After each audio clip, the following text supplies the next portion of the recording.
الشيطان الرجيم بسم الله الرحمن الرحيم أولئك الذين اشتروا الضلالة بالهدى فما ربحت تجارتهم وما كانوا مهتدين مثلهم كمثل الذي استوقد نارا فلما أضاءت ما حوله ذهب الله بنورهم وتركهم في ظلمات لا يبصرون. مخکې خبره د نفاق روانه وه، د منافقینو روانه وه، چې کله به دی مسلمانانو سره ابوبکر صدیق صاحب سره به، عمر صاحب سره به، نور جمله صحابو سره به، نو دې ته به موږ تاسو سره یو. خو چې کله به د سردارانو ته وړاندې شو، نو هغه سردارانو کې مدینه منوره کې کعب بن اشرف و، په بني اسلم کې ابو برده اسلمی و، د 15 لوی سردارانو، ابن سودا په شام کې و، او په جوهیمه کې عبدالدار بنو عامر کې اوف بن عامر، دا 15 لوی سردارانو چې دې ته به مخامخ شي، یاره مونږ خو هغې پورې خندا کوله. دویمه دا ده د دې مخکینی آیات شاین نزول داسې دی، یو ځل عبدالله ابن ابی ابن سلول د منافقینو چې کم سردار ورته ویلی شي، دی روان دی مخامخ ابوبکر صدیق صاحب راځي، لوی د سره چې کم هغه نور منافقینو ټول ور سره راجمع دي، دی د ملګرو ته وایي اوس یې ګوری، وی راځئ چې لږه خندا ورپورې وکړو. ابوبکر صدیق صاحب تعریفونه یې شروع کړه، ورته هو د پیغمبر پیلنی ملګری، او د نبی کریم صلی الله علیه و وسلم د غار ملګری، یاره ټولو کې اشرف سړی او د پیغمبر زوم دی دا، وی څومره لوی سړی. بیا عمر صاحب له لاړو، وی دا هغه عمر دی چې بهادر دی، هغه عمر دی چې نبی کریم صلی الله علیه و وسلم په دعا کې غوښتی دی. تعریفونه یې شروع کړو. بیا علي صاحب له لاړه، وی چې یاره د پیغمبر زوم هم دی، تره زوی هم دی. او بیا ملګرو له راغو، وی ګوره چې دی کله داسې ګورې دی پورې چې خندا کوئ نو داسې تعریفونه یې کوئ. صحابه لاړو حضور پاک ته ووی، په دې وخت کې دا آیاتونه را نازل شو. نو دا یو استهزاء کوله، مسلمان پورې خندا کوله، صحابو پورې خندا کوله، د دې عذاب بس شي. دا چې کومو خندا کړې ده، د دې د خندا ګوره عجیبه عذاب دی. د مثالونو کې واضحه کېږي، وی د قیامت په ورځ باندې به الله تعالی دې ته دروازې کله وګرځوي، مسلمانان رواني دي به ورسره روان شي جنت ته، منځ کې به رب یو دروازه جوړه کړي. دروازې چې جوړه کړي، وی یو طرف ته به د دې عذاب جوړ شي، بل طرف ته به مسلمانانو دپاره جنت جوړ شي. نو دی به مسلمانانو ته اوازونه کوي چې مونږ خو ستاسو ملګري په دنیا کې، هغې به ورته ظاهرا چې کوم دی زمونږ ملګري وي، باطنا نه. ګورئ دا بعضې وخت کې د یو شیز صورت شکل یو وي، خو په هغې کې ځمکه اسمان فرق وي، ظاهرا به یو شانتي او باطن کې به بل شانتي. اوس یو ټکی دی شعر چې ورته مونږ وایو، او یو دی شیر، دواړه یو شانتي لیکلی شي، ځمکه اسمان فرق دی پکې. شعر چې دی نو هغه ځناور دی، بادشاه دی د ځناورو، انسانان هم خوري، ځناور هم خوري. او شیر څه ته وایي؟ شیرخوار ماشوم چې مونږ وایو، دا کم ماشوم چې پیس کی دې ته شیرخوار ویلی کېږي. ګوره څومره فرق دی پکې. ظاهرا وګوره، کله دا ګنې وګورې ګنې، او یا دا بانس چې ورته مونږ وایو، دې کې ظاهرا شکل خو یو شانتی دی که نه، خو هغه دننه خالی دی، او ګنې کې څومره ډېر جوسي. نو دا د انسان هم ده. ګورې ابو جهل ته ګوره، ظاهر د حضور پاک غونتی یو انسان و که نه، زمونږ غونتی انسان و، خو دننه چې داړې څښا پروتو نو دې د وجې نه چرته ورسېدو، او پیغمبر چې اشرف دی نو خدای څومره مقام وله ورکوي. نو کلم چې یو شیز متماثلي شکل کې یو شانتي، نو ظاهره دا نه ده چې دا به برابري. اصل شیز چې کم دی نو هغه د زړه صفایي کول دی. چې د زړه صفایي دې نه شوي، نو بیا که ډېر هم ظاهرا یو شانتي شي، نو هېڅ پروا نه را دي. ګورئ د انسان چې کم باطن دی د دې صفایي افضل د ټولو کې زیاته صفایي د دې پکار ده. او که ظاهرا صفایي هم نشي په دې باندې څه نشته، خو چې دننه باطن دی صفایي. دا زړه چې کم دی دا د رب یو کور دی، د رب بهترین کور ګورې دا زړه دی. په زړه کې چې ګورې نو رب به درته ملاویږي. هغې کې یو خبره بل هم ده، زړه صفایي افضل په څه وجه باندې ده؟ که خیال مو کړی وي، اول ډاکټر صاحب بره کښېنئ، دلته کښېنئ. د زړه صفایي افضل ولې ده؟ ګورې هر ځای ته چې کم دی نو څوک ناڅوک تلی شي، خو د انسان په زړه باندې شیطان یو قدم اضافي حمله کوي. چې څنګه ابراهه په بیت الله باندې حمله کوله، نو رب هلته نه ابابیل راپاسوي او کاڼي والا ورکوي، هغه چې ولې نو ټول دشمن ختموي. دا شانتې د شیطان قدم د زړه طرف ته دی، چې انسان څومره عمل کوي نو شیطان وایي دته خلل پکې پیدا کا. که مونځ ته ودرېږي وي سوچ ورله پیدا کا، چېرته نیک کار طرف ته زړه کې ورله وسوسې پیدا کوي. نو ابابیل ټول ختم که چې کله راپاسېده، نو دلته کې شیطان چې کله زړه ته راځي نو رب د هغې عجیبه طریقه ښیي، ویې ذکر کوه لا اله وایا، دا شیطان بدنه تختی، لا اله وایا، شیطان بدنه دومره لرې تختی چې د دو ستا منځ کې به یو دیوال ودرېږي. نو دی خو انسان په آرام نه پرېږدي، هر ټایم په زړه کې وسوسې پیدا کوي. نو اصل خبره مې کوله چې دوه روخي دی. کله چې یو ګوره د انسان یو کور کله صفاوي، یو ښځه په کور باندې 3-4 ګنټې لګي، د هغې صفایي کوي، کمرم صفا کوي، ټول کور صفا کوي. ولې؟ یاره وي خاوند مې راشي، هغه دا ګنده کور نه دی خو هغه به خوشحاله شي. نو رب په یو ځای کې نه صرف د انسان پړه کي، نو چې دا رب د اړه ته راځي د اړه صفا کول نه دي پکار. بعضې خلک اعتراض کوي چې یاره د خدای کور دی، دا زړه نو خدای له پکار دي چې صفایي کي که نه. علما ډېر ښایسته جواب کوي، هغې وایي د خدای کور دی، د رب کور دی، خو مونږ له په کری راکړی دی. کریدار چې کله یو کور کې پاتې کېږي نو څومره خیال یې ساتي، ځکه د هغه هم په دې کې رهایش دی، ژوند دې تېرېږي. نو داسې زموږ د اړم دی. اصل شیز چې کم دی ګورې د زړه صفایي ده.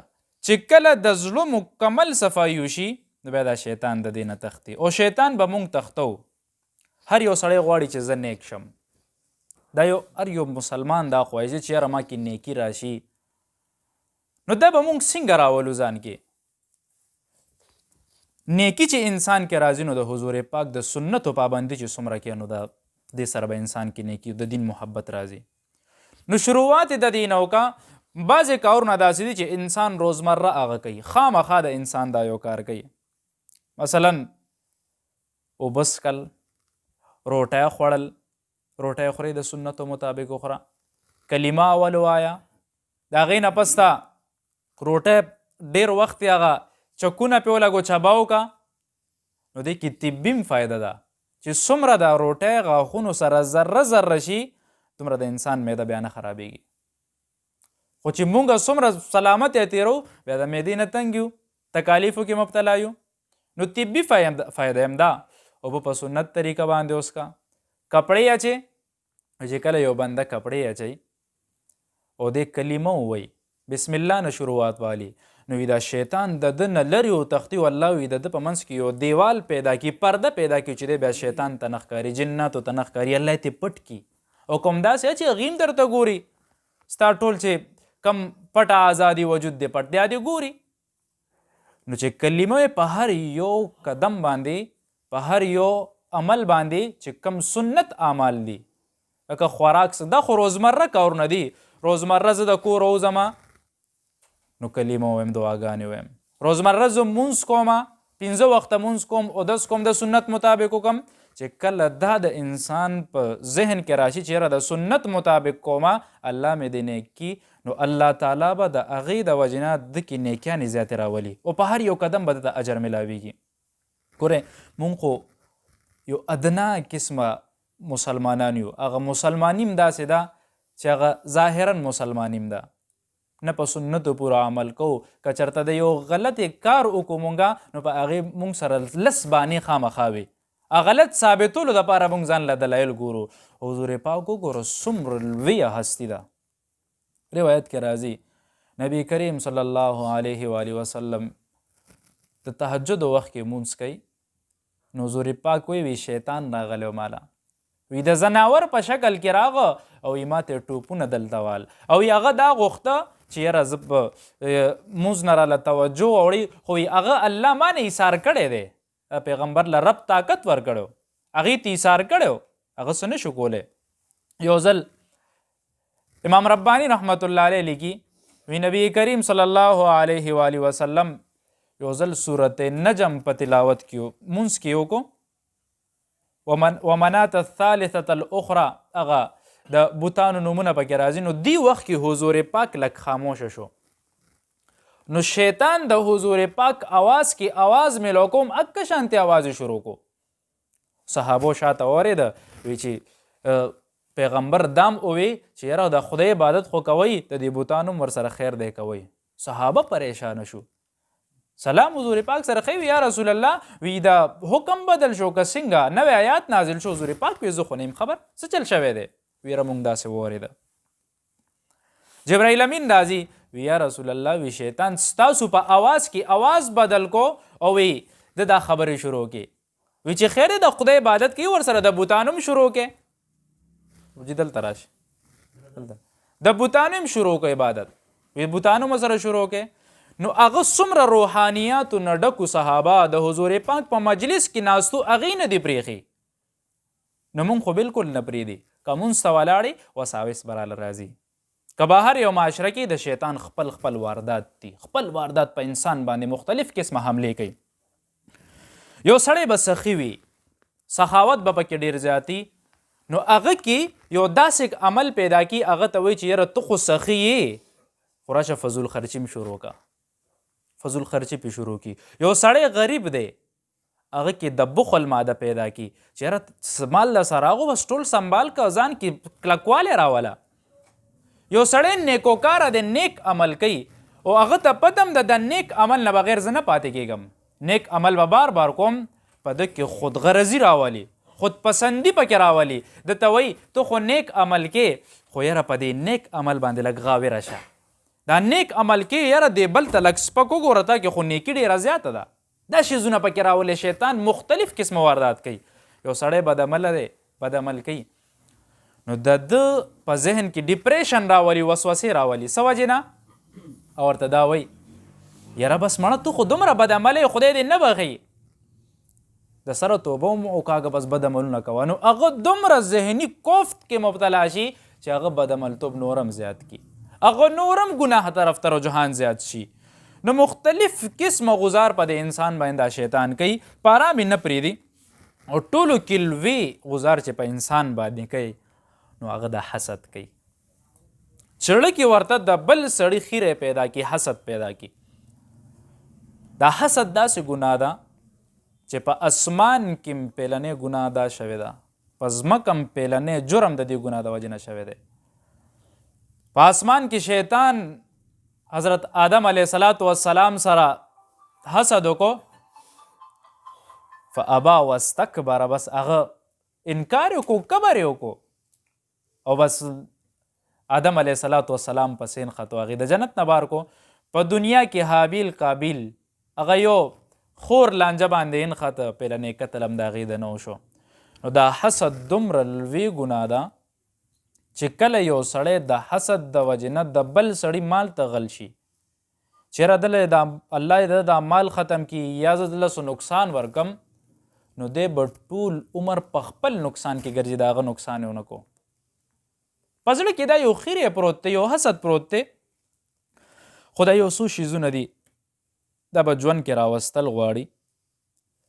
هغه دا خبره دی پورې شروع وه اولئک الذین اشتروا الضلالة بالهدى. منافقان دي وی دی گمراهی د هدایت په بدل کې واغسته. گمراهی واغسته هدایت خرڅ کو فما ربحت تجارتهم وما كانوا مهتدین. انسان یو کاروبار دی د پاره کوي چې یاره ماته نفع وشي مالی نفع راته وشي نقصان نه بچ شم. نو رب ذوالجلال فرمایي فما ربحت تجارتهم، دی په دې تجارت کې ګوره ګټه ونه که وما کانوا مهتدین، او نه دا د هدایت والا کسان نشو، ګمراه شو، په غلطه لار باندې واوړېده. رب ډېر عجیبه مثال ورکوي، مثلهم کمثل الذي استوقد نارا، وی د دې مثال داسې دی وی چې څنګه یو سړي ځان ته اور ولګولو د رڼا دپاره، چې څنګه دا لایټ لګېدلی دی یا چېرته په لاره ځي بیټري ځان ته ولګوله، فلما اضاءت ما حوله، وی چې کله د ده ګیر چاپېره روښانتیا راغه رڼا شوه، ذهب الله بنورهم، وی رب هغه اور مړ کړو، هغه رڼا واپس مړه که، وترکهم فی ظلمات لا یبصرون، او دی په دې حالت کې پرېښه چې دی ړانده شو، ورته څه نه ښکاري، ځکه تکه توره تیاره کې چاته څه ښکاري، صم بکم عمي فهم لا یرجعون، او دې حالت کې پاتې شو چې کاڼو شو، ړانده شو، ګونګیان شو، او د واپس تګ لاره هم ورته پته نشته، بلکل داسې پاتې شو چې په هغه ځای باندې سړی کلک ودرېږي، یریږي چې مخکې ځم څه سره ونه لګم یا مخکې ځم چېرته ونه غورځېږم چېرته تللی نه شم. وی داسې دا منافقین هم دي. وی دی ظاهرا مال دپاره چېره ظاهرا فایده راته وشي د مال، داسې مال چېره اوس ما ظاهرا اسلام روړی دی چې په مسلمانانو باندې حمله کېږي، نو موږ به هغې ته وایو تا سره یو، نو مال به م حفاظت وشي، د جان به مو شي. او که مشرکین غالبه شو، هغې سردارانو ته وایي مونږ خو تاسو ته پهله ویلو چې هغې پورې خندا کوو، مونږ خو تاسو سره یو دلته، نو هلته نه هم فایده وشي. نو رب وایي او کصیب من السما، یا دویم مثال داسې دی چې د اسمان نه باران وورېږي، فیه ظلمات، په دې کې تکې تورې تیاري، چې اسمان نه باران ورېږي تیاره ده، ورعد، او رعد دې ته ویلی کېږي چې په اسمان کې دا کم اواز کېږي، یا بعض علماوي چې دا د فرشتې نوم دی، هغه اواز داسې کېږي چې یاره هغه ګړز ګړوز اواز شروع شي اسمان کې، و برق، او بجلی راځي، دا پړکار چې کېږي اکثر دا بجلی پړکار، یجعلون اصابعهم فی آذانهم من الصواعق حذر الموت، وی دی د خپلې ګوتې د یرې د وجې نه د غوږونو کې ورکوي، وی زور وله ورکوي، د څه د وجې نه، د دې ګړز ګړوز د وجې نه، او د مرګ د یرې نه چې یاره په ما باندې مرګ را نه شي، هلو مړ نه شم د دې د وجې نه، والله محیط بالکافرین، او یې وی الله تعالی د کافرانو احاطه کړې ده، ګیر کړي دي یو ځای کې، خو دې نه پوهېږي. نو دا دویم مثال داسې دی چې ظاهرا خو باران کې ګړز ګړوز کېږي، نو دا خو ظاهرا مونږ ته یو یره ښکاري په دې کې، خو د باران څومره فایدې دي چې کله باران وشي نو فصلونه څومره ښکلي شي، هغه بیماران وي، بیماریانې کینی، که چېرته د دوړې وغیرې دا کینی، د باران څومره زیات فایدې دي. نو دا اسلام یو باران دی، په دې کې به سختي هم راځي، تیاره به هم پکې راځي، په دې کې به په مونږ باندې دا تکالیف آفتونه هم راځي، خو دا نه چې د تکالیف د وجې نه ته اسلام پرېږدې، خو د دې رستو ثمره بیا ډېره چې هغه به رب راکوي. یکاد البرق یخطف ابصارهم، رب وی نږدې ده وی چې د بجلي د دې دا سترګې بالکل اخوري، چې کم منافقین دي وی د دې دا سترګې به بالکل اخوري، فلم کلما اضاء لهم مشوا فيه، او چې کله دې ته رڼا راځي نو دې په هغه رڼا کې روان شي، تیاری نو ولاړې چې لږ هغه پړکار پې وشي رواني، و اذا اظلم علیهم قاموا، او چې تیاره په دې باندې راشي نو دې په ځای باندې ودرېږي خوځي نه، ولو شاء الله لذهب بسمعهم وابصارهم، رب وی که زه غواړم نو وی د دې د سترګې او د غوږونه به بالکل ختم کم، سترګې به ترې وکاږم، غوږونه به یې بند کم، خو په دې باندې قدرت لري، ان الله علی کل شیء قدیر، رب وی زه په دې هر شیز باندې قدرت لرونکی یم. یو خبره ډېره اهم ده، منافقت که اعتقادي وي که عملي وي، د هغې انجام سوء موت دی، چې خراب مرګ به هغه انسان له راځي. که د ژبې نه چا سره نفاقت کې، علما لیکي وي د دې انجام ډېر سخت دی. یو عالم دی د هغه باره کې راځي سفیان ثوری رحمت الله علیه، وی سفیان ثوری رحمت الله علیه یو ځل ناست دی جاړې، ډېر زیات یې وجړل، یو ملګری وله راغو ورته یې ګناه دې کړې ده ولې جاړې، او ورته وایي وی دومره ګناه مې نه ده کړې، په ځمکه باندې د غنمو یو دانه پرته وه هغې راوچته کوي، دومره ګناه م رانه نه ده شوې، خو وی د دې هسې نه پړه کې مې د نفاق څه رانه شي، او وی الله مې د مرګ خاتمه خرابه نه کړي. سوء موت مې رانشي. دا یو لوی عالم تیر شوی دی مور عایشه رضی الله تعالی عنها، هغې به جړل د شپې، ټوله شپه به یې جړل. ولې؟ وی د سوء موت نه یریږم. په صحابو کې د دې نفاق دومره زیاته یره وه، او نن سبا موږ دا شی نه کوو. موږ بس یاره څه تېرېږي هسې به هم تېرېږي. او نفاق څه شی دی؟ دوه رنګي، چې دله په یو رنګ راځي هغه له په بل رنګ راځي. دا منافقت دی که نه؟ حضرت عمر رضی الله تعالی عنه ګور نه څومره لوی مقام وله رب ذوالجلال ورکوي، چې کله یو وړوکی هلک دی او هغه په یو بیت المقدس سره په یو علاقه شام کې پروت دی، هلته کې یو کس راځي او د ده خپو ته ګوري، هغه د یهودیانو عالم و، نو دله غټ زر زر کاغذ وروړي، ورته وي ما له په دې باندې دستخط وکړه. ولې وي دستخط وکړم؟ وی یاره وي چې کله ستا حکومت راشي وي زما دې ګرجې ته به څه نه وی. او وی ده ته ګوره زه څه کوم او دی څه وی. وی راکه په دستخط څه شی دستخط یې ورته وکړو. چې هغه ورته دستخط څنګه کوي، څه وخت پس د هغه حکومت راغی او په بیت المقدس باندې قبضه وشوه. چې قبضه کېږي کس وله خپله روقه ورکوي. او ورته وي تا ته څنګه پته وه؟ وی ما په خپل کتاب کې د جناب محمد رسول الله صلی الله علیه و آله وسلم او د هغه د څلورو ملګرو تذکرې کتلې چې یو پکې ته وې، هغې دا وی چې یاره د دې به غلبه په دې باندې راځي او داسې بیت المقدس په قبضه کوي. او هغې نه ماته اندازه شوې وه.